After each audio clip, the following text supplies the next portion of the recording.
Let's take a look at what we can actually do during a Google Meet. I'm going to begin in my Google Classroom where I'm going to click on my Active Classroom Meet link to join a new live video chat. I'll click on Join Now to begin. When I get started, a window pops up with all of the join and sharing information, but I don't need that in this case as students will be joining through Google Classroom.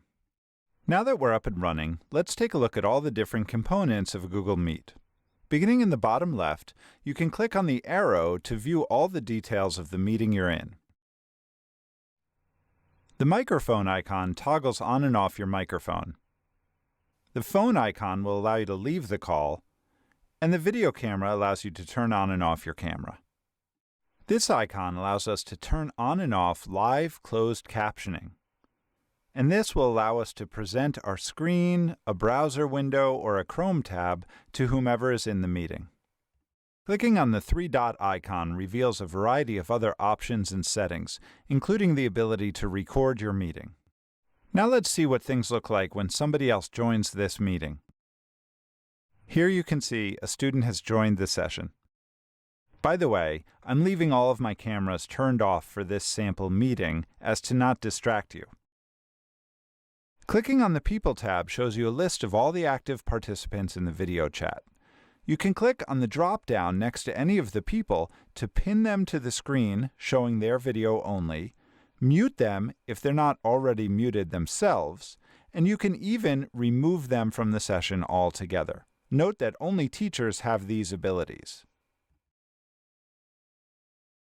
Clicking on the Chat tab allows you and the participants to communicate with text messages throughout the video chat. One of the biggest complaints about Google Meet is that it doesn't have a built-in grid view when you're meeting with large groups of people. Instead, you'll see a list of thumbnails down the right-hand side which don't include all of the participants, and it changes to whomever the active speaker is. Well, as always with Google, there are tools that have been built by the active developer community to help solve those problems, including a great extension that allows you to have a grid view right within your Google Meet, similar to what you would see in Zoom. To install this free tool, search for the Google Chrome Web Store, and then search for Google Meet. Here you'll see a variety of free tools that you can install to enhance the use of Google Meet within Chrome. What we're looking for is Google Meet Grid View, which we can install by clicking on Add to Chrome and Add Extension. You'll immediately see the extension installed in the top right-hand corner of the screen.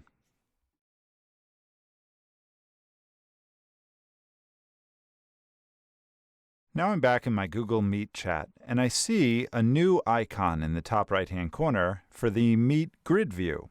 Here are the options it offers.